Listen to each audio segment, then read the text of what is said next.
हरे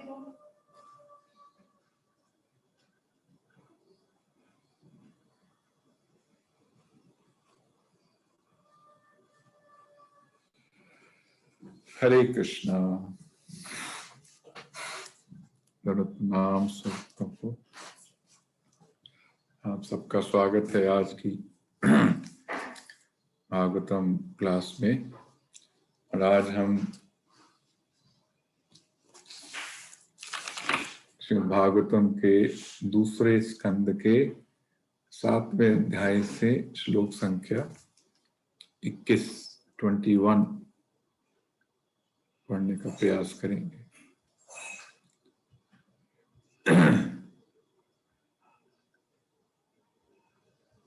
एक मैं श्लोक आपको निकाल के शेयर करता हूँ।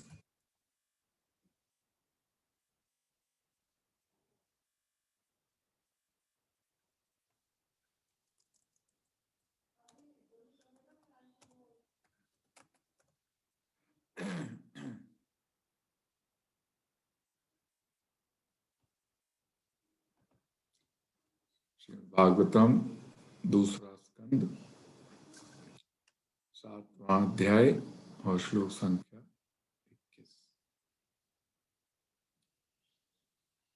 धन्वन्तरिश्च भगवान् स्वयमेव कीर्तिर् नाम्ना नृणां पुरुरुजां रुज आसुहन्ति यज्ञे च भागम् अमृतयोर् अवावरुन्धे आयुष्वेदम् अनुशास्ति अवतीर्य लोके। धन्वन्तरिश्च भगवान् स्वयमेव कीर्ति नाम्ना नृणां पुरुरुजां रुज आशुहन्ति यज्ञे च भागम् अमृतयोर् अवावरुन्ध आयुष्वेदम् अनुशास्ति अवतीर्य लोके। धन्वन्तरिश्च भगवान् स्वयमेव कीर्ति नाम्ना नृणां पुरुरुजां रुजाशुहन्ति यज्ञे च भागम् अमृतायुरवरुन्ध आयुष्वेदम् अनुशास्ति अवतीर्य लोके।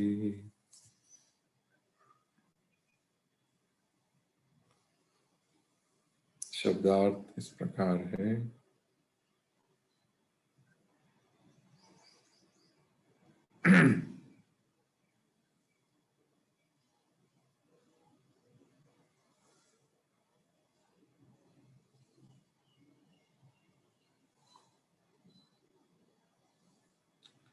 मैं हिंदी में निकालने का प्रयास कर रहा हूं।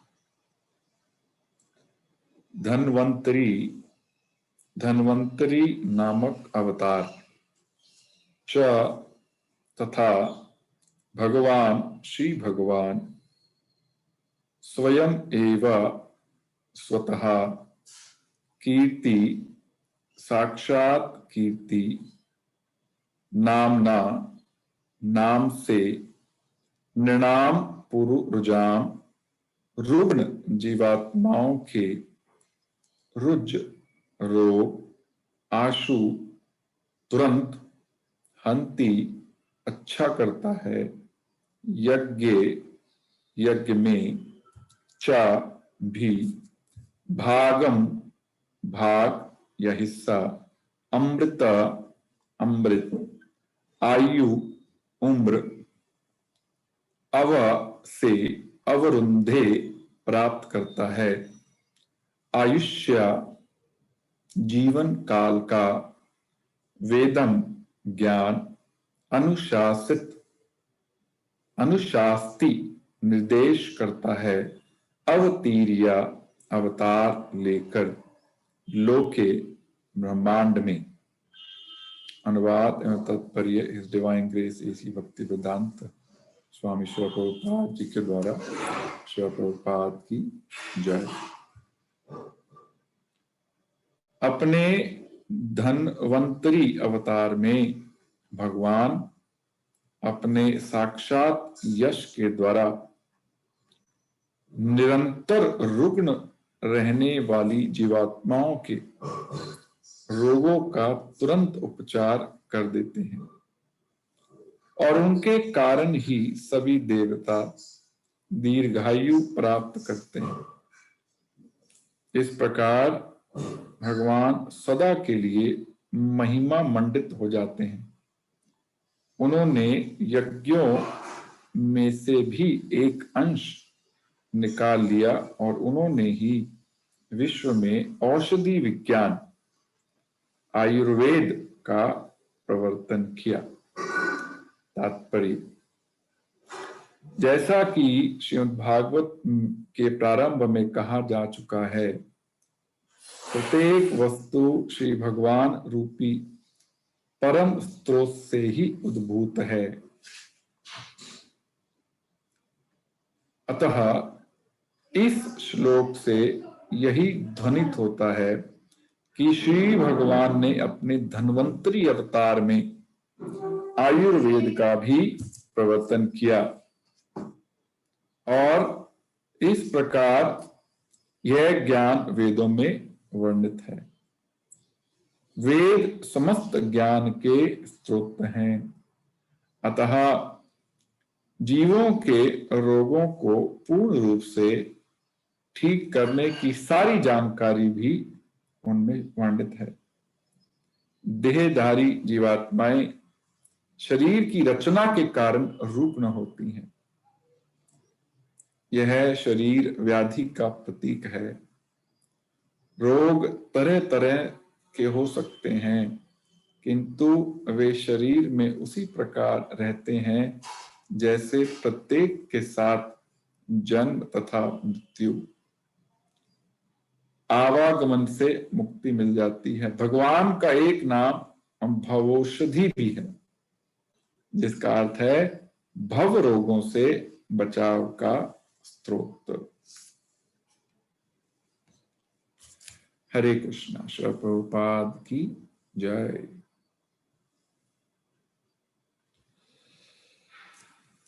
थैंक यू कुछाव प्रभु जी, एटलीस्ट एक भक्त का वीडियो ऑन है। बहुत बहुत धन्यवाद, सबका धन्यवाद ज्वाइन करने के लिए आज की Bhagavatam class. Thank you Shailaja Mata ji. हम कुछ दिनों से पढ़ रहे हैं कि किस तरह ब्रह्मा जी भगवान के विभिन्न अवतारों का वर्णन कर रहे हैं।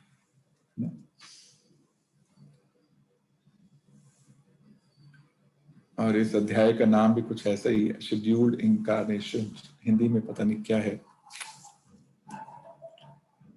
यानी कि भगवान किसी विशिष्ट कार्य के लिए अलग अलग रूपों में अवतार लेते हैं, किसी विशिष्ट कार्य को संपन्न करने के। अभी कुछ दिन पहले हमने वामन अवतार, नरसिंह अवतार, इन अवतारों की चर्चा की। हालांकि इनकी चर्चा और विस्तार में आगे के स्कंदों में आएगी, लेकिन यहाँ पर संक्षिप्त वर्णन, इंट्रोडक्शन दिया जा रहा है। ब्रह्मा जी दे रहे हैं कि कौन कौन से भगवान के अवतार किस किस कार्य की पूर्ति के लिए अवतरित होते हैं। और आज भगवान के एक बहुत विशेष अवतार का वर्णन है। इनको हम धन्वंतरी भगवान के नाम से जानते हैं।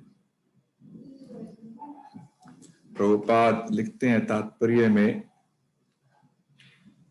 कि जब व्यक्ति जन्म लेता है तो जन्म के साथ साथ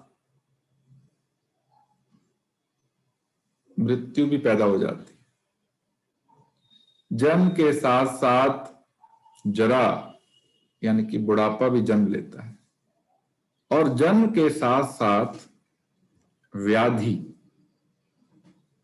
यानी कि विविध प्रकार के रोग भी जन्म के साथ जन्म लेते हैं, है ना। प्रभुपाद लिखते हैं कि ये शरीर रोग का प्रतीक है।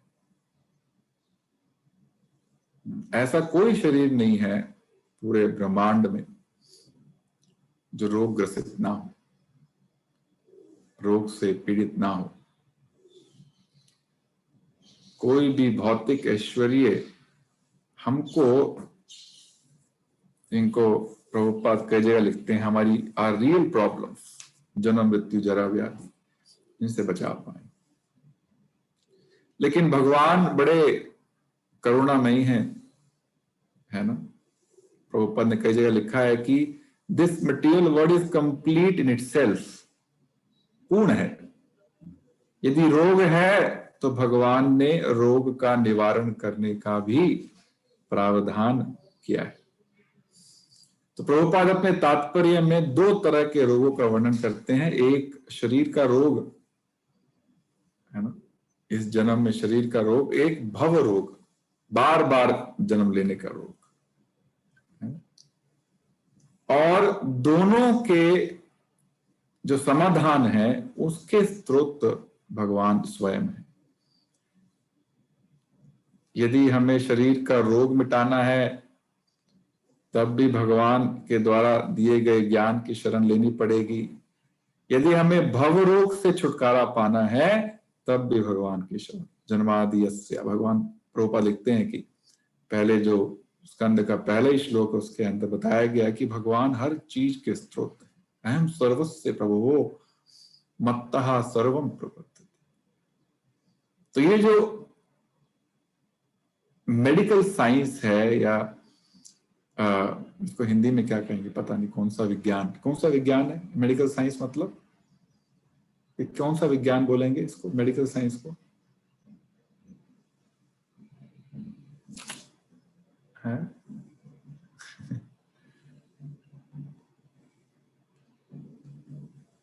निरंजन प्रभु?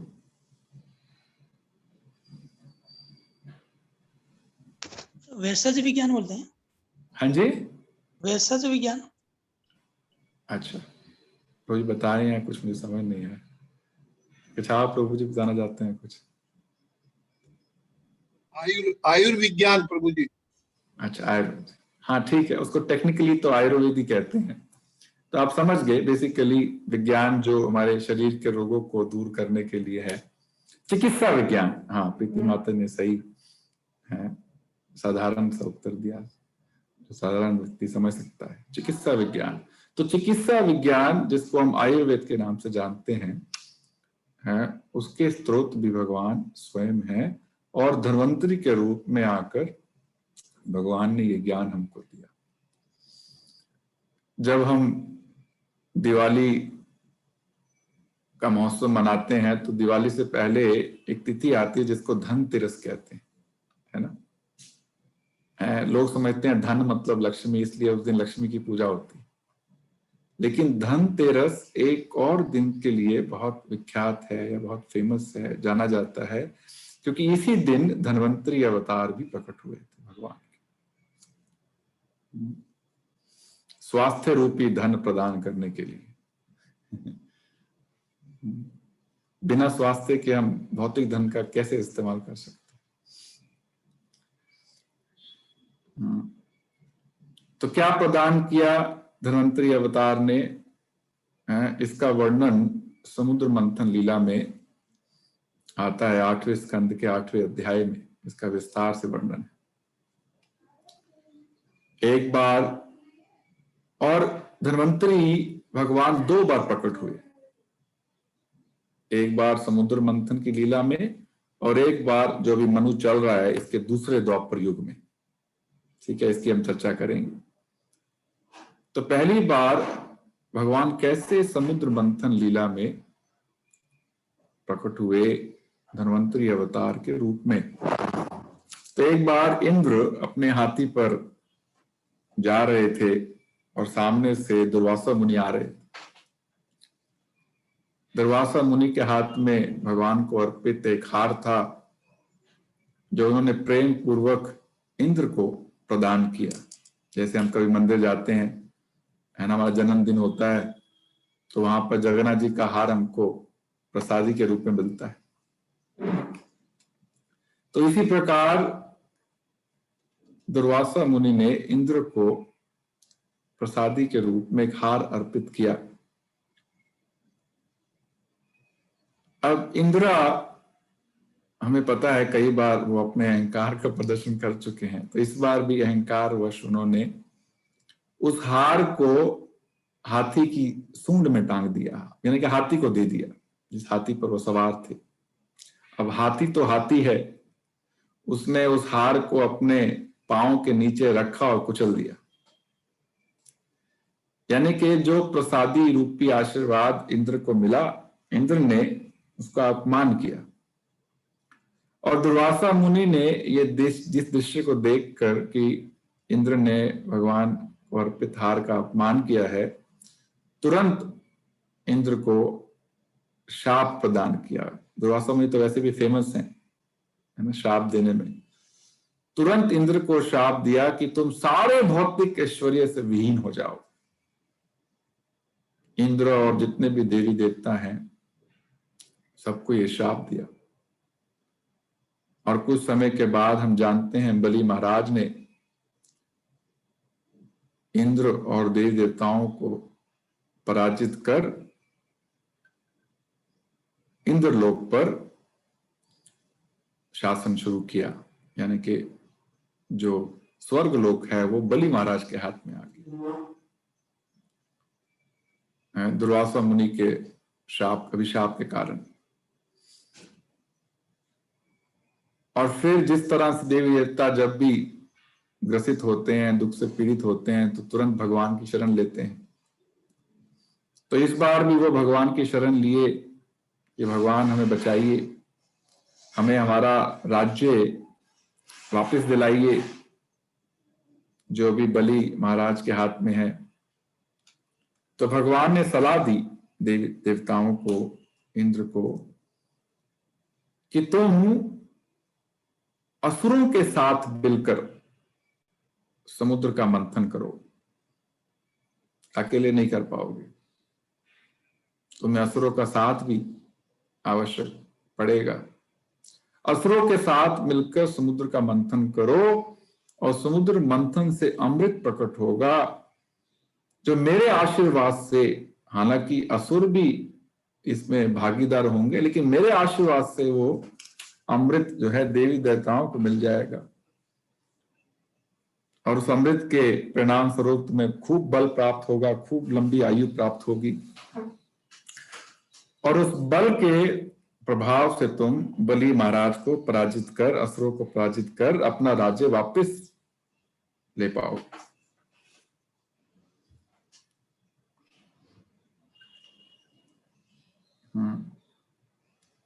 तो भगवान की बात मानकर देवी देवताओं ने, इंद्र ने असुरों के साथ, क्या बोलते हैं उसको, अलायंस किया। अलायंस मतलब पार्टनरशिप।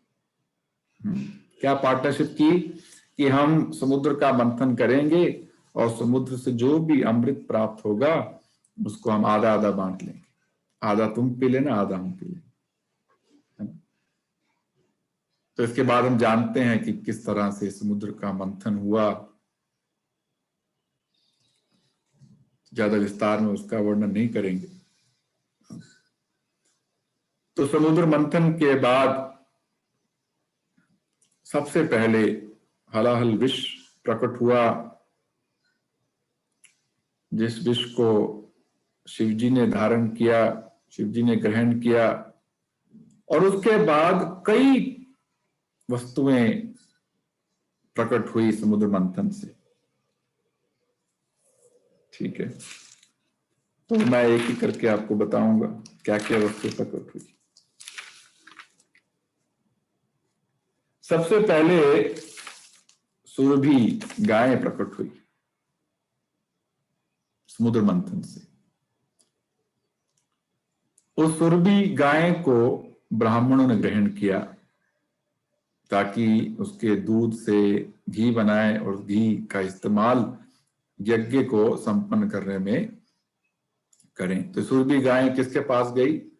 ब्राह्मणों के पास, ऋषि मुनियों के पास गई। उसके बाद घोड़ा प्रकट हुआ ये घोड़ा बलि महाराज के पास गया, यानी कि असुरों के पास गया। उसके बाद ऐरावत हाथी प्रकट हुआ अनेक हाथियों के साथ, और इन हाथियों में विशेषता थी कि किसी भी दिशा में भाग सकते हैं। ये ऐरावत हाथी किसके पास गया? इंद्र के पास गया, देवी देवताओं के पास गया। उसके बाद कौस्तुभ मणि प्रकट हुई समुद्र मंथन से, जिसे भगवान ने अपनी छाती पर ग्रहण किया। उसके बाद परिजात फ्लावर है, जो रुक्मिणी जी को बहुत पसंद था, जिसको भगवान स्वर्ग से लेके आए थे, वो प्रकट हुआ, जो देवताओं के पास गया। यानी कि जो भी प्रकट हुआ, कुछ असुरों के पास गया, कुछ देवताओं के पास गया। उसके बाद अप्सराएं प्रकट हुई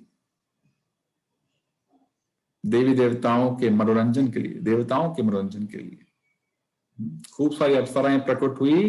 कहां से? समुद्र मंथन से। उसके बाद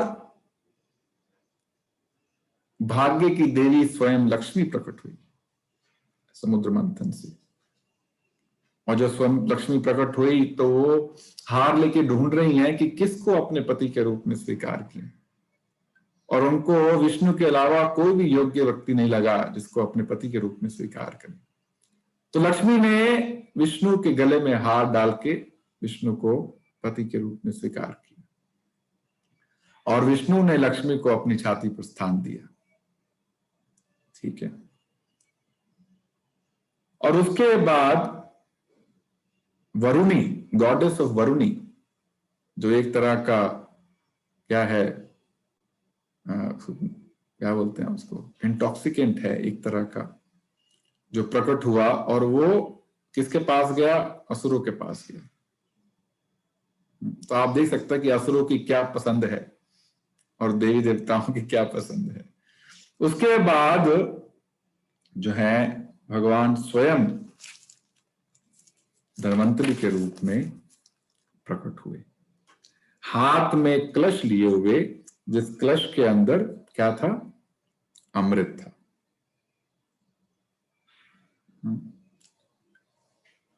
और भागवतम के 8वें स्कंद में भगवान धन्वंतरि के रूप का वर्णन है। 31 से 34 नंबर श्लोक, 4 श्लोकों में धन्वंतरि भगवान किस तरह से, उनका क्या रूप था, क्या धारण किए हुए थे, उसका वर्णन है। तो मैं उसको पढ़ूंगा। प्रभुपाद ने इसका कोई ज्यादा तात्पर्य नहीं दिया है, तो जितना भी ज्ञान यहाँ पर मुझे दिखाई दे रहा है मैं आपसे बांटने का प्रयास करूंगा। तो आप भी भागवतम का 8वां स्कंद खोलकर 8वें अध्याय में पढ़ सकते हैं।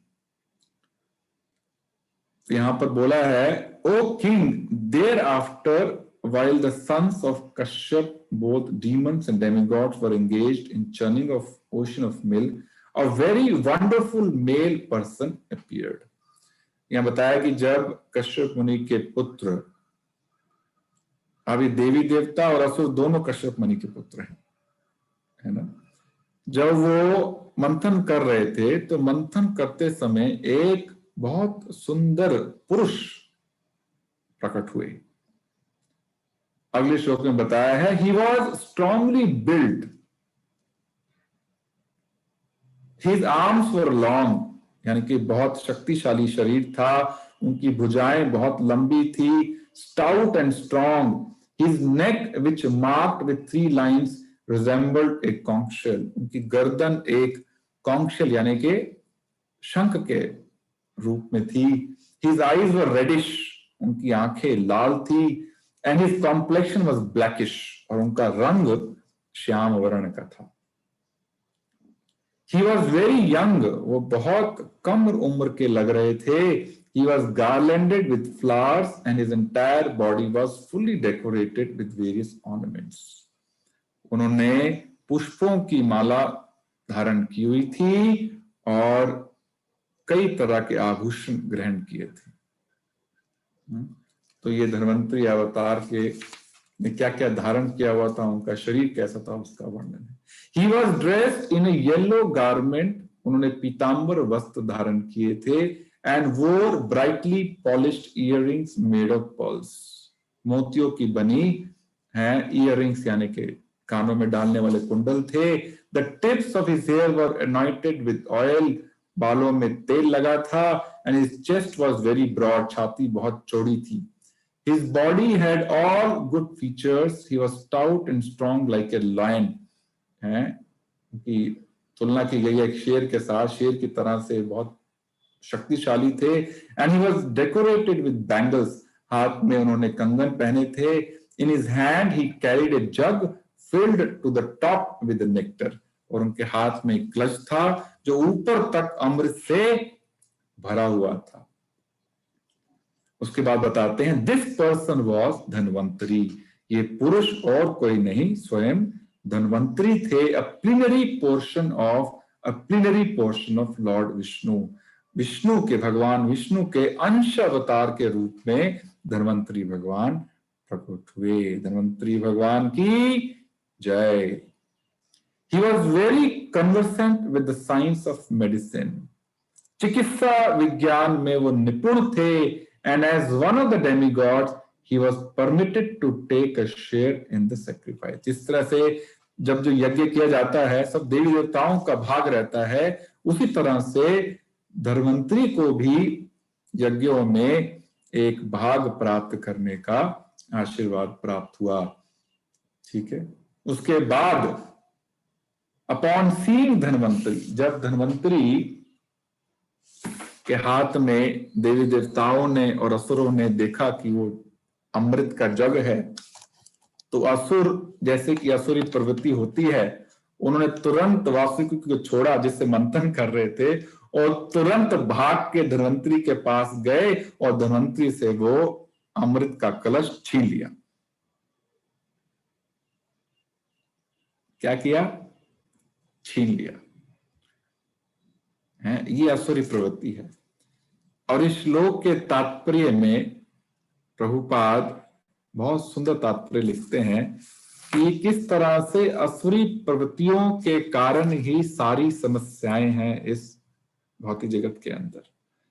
भौतिक जगत अपने आप में पूर्ण है, किसी चीज की कमी नहीं है, कोई व्यक्ति भूखा नहीं रह सकता है, लेकिन इतने सारे कष्ट भौतिक समाज झेल रहा है इस असुरी प्रवृत्ति के कारण। ठीक है। किसी के पास 8वां स्कंद है हिंदी का, मेरे पास इंग्लिश का है, नहीं तो मैं इंग्लिश के स्कंद में पढ़ूंगा। अच्छा, में पढ़ता हूं, समय कम है। ठीक है। तो यहां पर प्रभुपाद रेडली अवेलेबल है कछावा प्रभु जी? समय लगेगा? हाँ ठीक है, मैं पढ़ता हूं। 38 नंबर 8:38 में लिखा है, O king, a quarrel then arose among the demons over who would get the nectar first. उस जग को छीनने के बाद ये असुर आपस में झगड़ने लगे कि ये अमृत पहले कौन पिएगा, है ना? Each of them said, you cannot drink it first. हर असुर बोला कि आप नहीं पहले पी सकते, पहले मैं पीऊंगा। I must drink it first, me first, not you. और उसके तात्पर्य प्रभुपाद लिखते हैं, this is the symptom of demons. ये असुरों का गुण है, गुण या अवगुण है। The first concern of a non-devotee is how to enjoy his personal sense gratification at once. जो भगवान के भक्त नहीं हैं या असुर प्रवृत्ति के हैं, उनका पहले जो लक्ष्य रहता है कि मैं कैसे एंजॉय करूं, मैं कैसे भोग करूं। Whereas the devotee's first concern is to satisfy the Lord. लेकिन भक्तों का जो सबसे पहला परम लक्ष्य रहता है कि भगवान को कैसे संतुष्ट करें।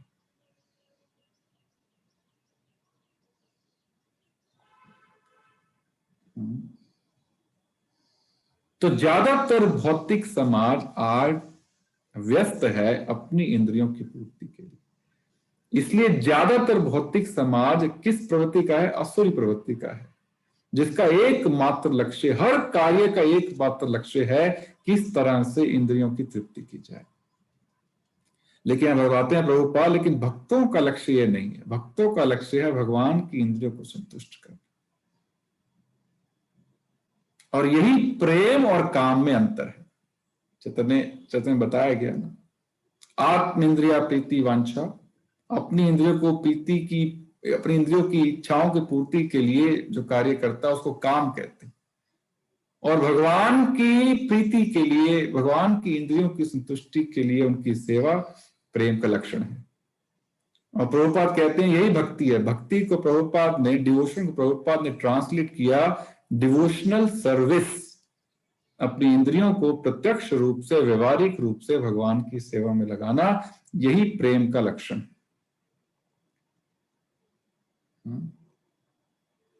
और ऐसा नहीं कि केवल शुद्ध भक्त ही अपनी इंद्रियों को भगवान की प्रेममयी सेवा में लगा सकता है। प्रभुपाद एक तात्पर्य बताते हैं कि जो भी व्यक्ति अपनी इंद्रियों को प्रेम पूर्वक भगवान की सेवा में लगाने का प्रयास कर रहा है, वो भी शुद्ध भक्त है। केवल प्रयास मात्र से, गंभीर प्रयास मात्र से, प्रभुपाद कहते हैं वो भी शुद्ध भक्तों की, क्या बोलते हैं उसको, शुद्ध भक्तों की उसमें, in the class of pure devotees he comes. आगे लिखते हैं Prabhupada, this is the distinction between the non devotee and the devotee in this material world, since most people are non devotees, they regularly compete, fight, disagree and war among themselves.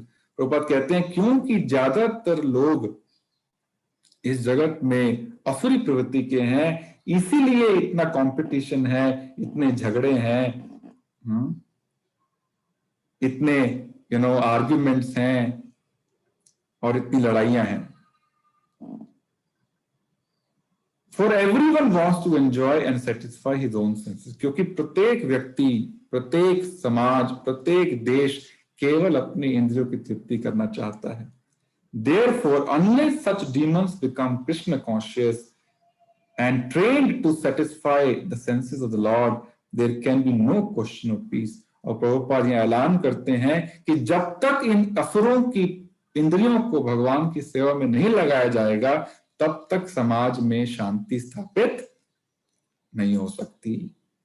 Prabhupada कहते थे ये जो United Nations बनाया गया है संसार में शांति स्थापित करने के लिए, इसका कोई औचित्य नहीं। प्रभुपाद उदाहरण देते थे कि एक कमरे में आप 10-15 कुत्तों को छोड़ दो तो उस कमरे से आप शांति की अपेक्षा कर सकते हैं? 10 कुत्ते कमरे के अंदर बंद हैं। तो ऐसे यूनाइटेड नेशंस में चाहे 100 देश भाग लेते हो, क्योंकि उसकी प्रवृत्ति असुरी प्रवृत्ति है, प्रत्येक देश अपनी इंद्रियों की तृप्ति करना चाहता है, तो ऐसे समाज से, ऐसे यूनाइटेड नेशन से कभी भी शांति स्थापित नहीं हो सकती।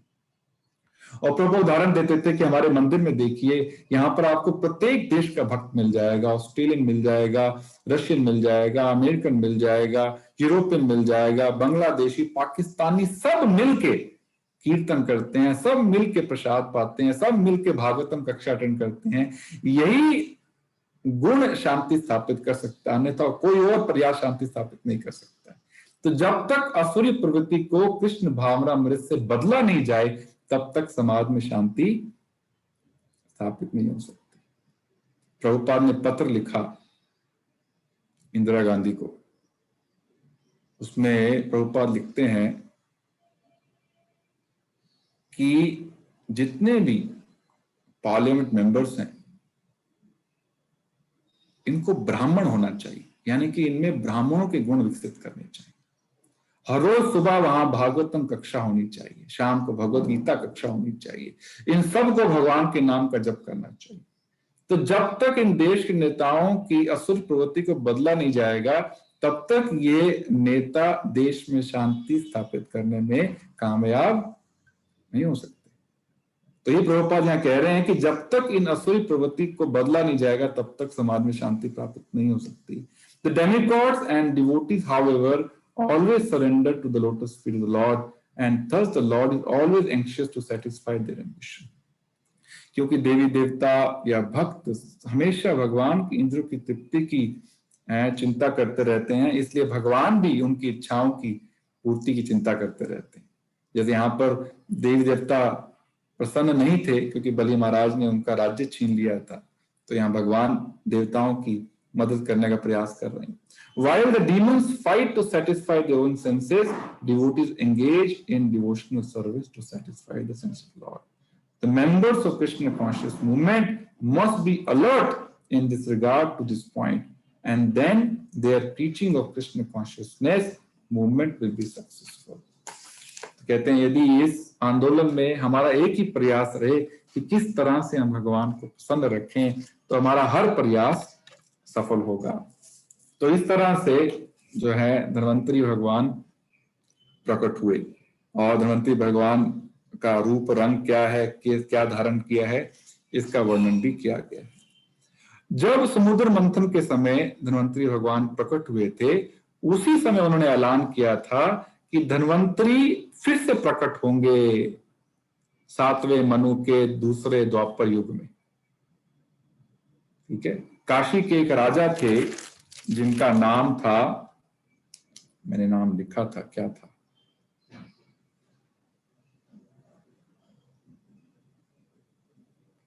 नाम ध्यान नहीं है। तो उस राजा को एक पुत्र प्राप्त करने की इच्छा थी,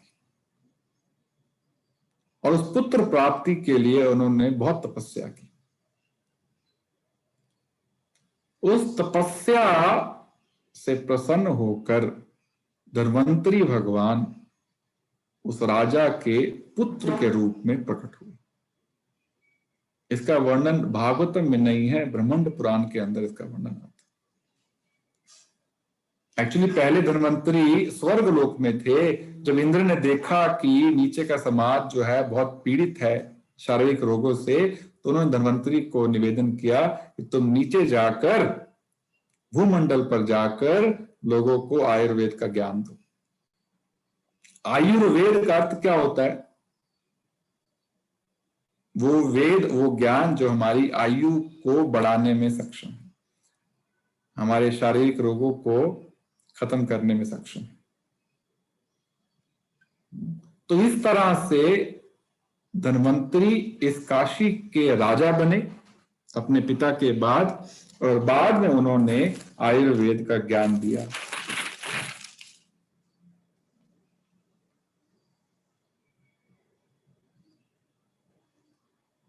और यहां लिखा है, और इसका वर्णन जो है अग्नि पुराण में दिया गया है। 8 भागों में इसका वर्णन आता है। फिर उनके एक शिष्य हुए, उसका नाम भी दिया है सुश्रुतः। बालकृष्ण प्रभु जानते होंगे, आयुर्वेद के प्रोफेसर हैं। तो इन्होंने आगे आयुर्वेद का ज्ञान जो है उसका प्रचार प्रसार। अब प्रश्न आता है कि भगवान ने आयुर्वेद का ज्ञान क्यों दिया? भगवान गीता में कहते हैं, यंत्र आरुराणी माया, ये शरीर भी एक यंत्र का स्वरूप है, और इस यंत्र का उपयोग क्या है? भगवत धाम की प्राप्ति है। एक आत्मा इस शरीर के माध्यम से भगवत सेवा में संलग्न होके अपने असली स्वरूप में स्थित होके भगवत धाम को प्राप्त कर सकती है। इसलिए इस शरीर का बहुत बड़ा महत्व है इस भौतिक जगत के अंदर। जब ये शरीर एक वाहन है आत्मा के लिए, भगवत धाम की यात्रा करने के लिए, इसलिए भगवान ने शरीर को स्वस्थ रखने के लिए आयुर्वेद का ज्ञान प्रकट किया, इंद्रिय तृप्ति के लिए नहीं। जैसे बहुत से लोग योगा करते हैं, फतेह सागर में मिलेंगे आपको, वो भी चाहते हैं शरीर स्वस्थ रहे, लेकिन उनका उद्देश्य भगवत प्राप्ति नहीं है। उनका उद्देश्य है कि और कैसे हम ज्यादा इंद्रिय तृप्ति कर पाए।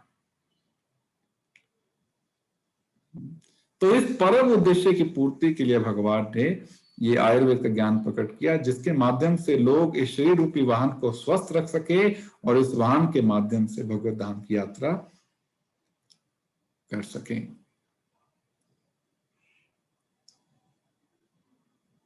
प्रहलाद महाराज कहते हैं, जब वो नरसिंह भगवान जी को प्रार्थना करते हैं कि जब तक भगवान नहीं चाहे कोई दवाई किसी रोगी को बचा नहीं सकती है। जब तक भगवान नहीं चाहे कोई माँ बाप अपने बच्चों की रक्षा नहीं कर सकते। जब तक भगवान नहीं चाहे कोई नाव डूबने वाले को बचा नहीं सकती। यानी कि ये विज्ञान तो हमारे पास है, लेकिन अंतिम निर्णय बचाने का नहीं बचाने का वो किसके पास है? भगवान के पास। मारे कृष्णा राखे के, राखे कृष्णा मारे के। तो हम कितनी ही दवाइयां ले लें, यदि भगवान की इच्छा नहीं है तो वो दवाई रोगी को बचा नहीं सकती। इसलिए जब व्यक्ति आध्यात्मिक कार्यों में संलग्न हो जाता है, आध्यात्मिक क्रियाओं को करके भगवान को संतुष्ट करने का प्रयास करता है, उसका प्रभाव उसके स्वास्थ्य पे भी पड़ता है।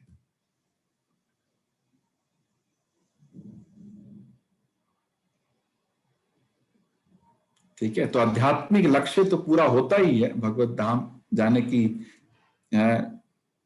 योग्यता तो प्राप्त होती है, लेकिन इस जगत में रह के भी व्यक्ति स्वस्थ रहकर इस भौतिक जीवन को भी अच्छे से बिता सकता है। एक रिसर्च हुई, करीबन 2000 केस स्टडीज हुई, और उस केस स्टडीज का नतीजा एक पुस्तक है जिसका नाम है, मैं आपको बताता हूं, उसका नाम है religion and health, handbook of religion and health. ठीक है, मैं आपको दिखाता हूं। ये देखिए, जिसमें 2 तरह के लोगों को स्टडी किया गया। एक लोग जो आध्यात्मिक क्रियाएं करते हैं हफ्ते में कम से कम एक बार, और एक कैटेगरी जो कुछ नहीं करते, किसी भी तरह से वो आध्यात्मिक कार्यों में संलग्न नहीं। तो दोनों के ऊपर करीबन 2000 केस स्टडीज हुई, और उसके बाद जो उसका कंक्लूजन आया वो ये है। क्या कंक्लूजन है? कि people who attended spiritual progress at least once per week, ऐसे लोग जिन्होंने अपने आप को आध्यात्मिक कार्यों में नियोजित किया, क्लास भागवतम सुना, जप किया, पूजा की, शास्त्रों को पढ़ा, they lived average 7 years longer than those who did not attend at all. वो उनकी आयु दूसरे लोगों से जो बिल्कुल भी आध्यात्मिक कार्यों में नियुक्त नहीं थे, ऑन एन एवरेज उनकी आयु 7 साल लंबी थी। ठीक है, इसका भी कारण मैं बताऊंगा 2 मिनट के अंदर। उन्होंने देखा युवाओं के अंदर इसका क्या प्रभाव पड़ता है। In youth significant less level of drug and alcohol abuse. हम जानते हैं कि हमारे आजकल के युवा की सबसे बड़ी प्रॉब्लम क्या है? उनका एडिक्शन। इसमें drug addiction, alcohol addiction, premature sexual involvement, शादी से पहले यौन संबंध, क्रिमिनल एंड सोसाइटल टेंडेंसीज। यहां दिखाया गया है कि इस स्टडी के माध्यम से प्रूव किया कि जो बच्चे यानी कि जो युवा अपने आप को आध्यात्मिक कार्यों में संलग्न रखते हैं, उनमें प्रायः इस तरह की प्रॉब्लम्स कम पाई जाती हैं। उनका रुझान दारू की तरफ यानी कि कम पड़ता है, सिगरेट की तरफ कम होता है, यौन संबंध की तरफ कम होता है, अलग तरह के क्रिमिनल एक्टिविटीज करने की टेंडेंसी कम होती है, सुसाइडल टेंडेंसीज कम होती हैं than non religious counterparts, बजाय वो जो बिल्कुल भी जो है आध्यात्मिक कार्यों में अपने आप को नियोजित नहीं रखते। उसने बताया कि बुजुर्गों में इसका क्या प्रभाव है। Elders people with deep religious faith have deep sense of wellbeing and satisfaction. बुजुर्गों में यदि वो आध्यात्मिक कार्यों में अपने आप को संलग्न रखते हैं तो अपने आप में वो पूर्ण रूप से संतुष्ट रहते हैं। उनका स्वास्थ्य दूसरों की तुलना में अच्छा रहता है। यानी कि चाहे वो बच्चा हो, चाहे वो बूढ़ा हो या युवा हो, यदि वो अपने आप को आध्यात्मिक कार्यों में नियुक्त करता है, इसका प्रभाव पॉजिटिव इन्फ्लुएंस निश्चित है। यानी कि धर्म का एक बहुत बड़ा रोल है हमारे स्वास्थ्य को भी मेंटेन करने के लिए।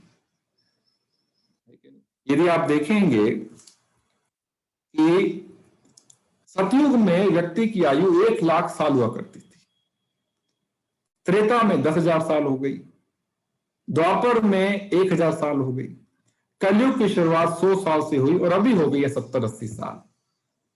तो 1,00,000 साल 70 साल कैसे बन गई?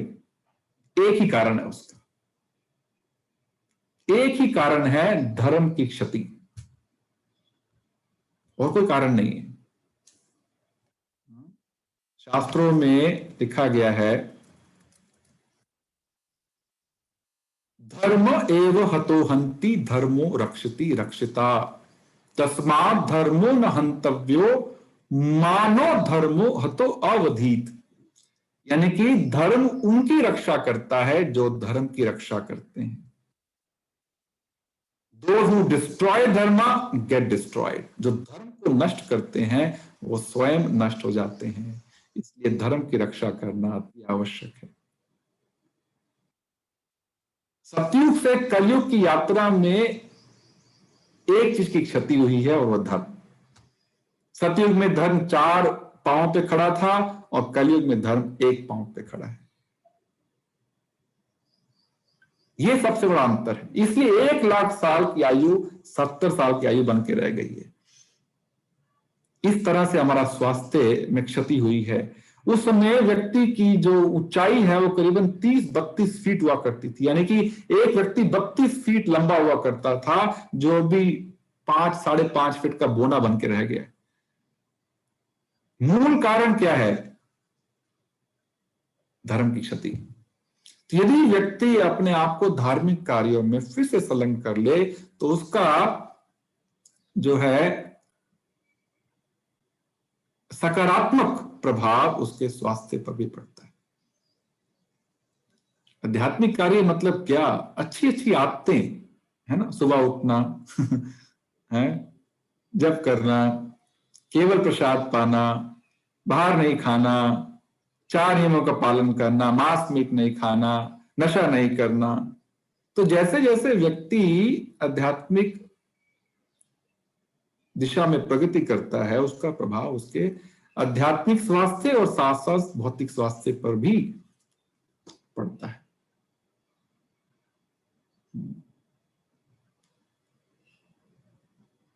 तो यदि हम भव रोग, जो प्रभुपाद लिखा तात्पर्य में कि उसके स्रोत भी भगवान कृष्ण है, यदि उनकी सेवा में अपने इंद्रिय को लगाते हैं तो व्यक्ति भव रोग से तो मुक्त होता ही होता है, इस जन्म में वो शरीर के रोगों से भी मुक्त हो सकता है।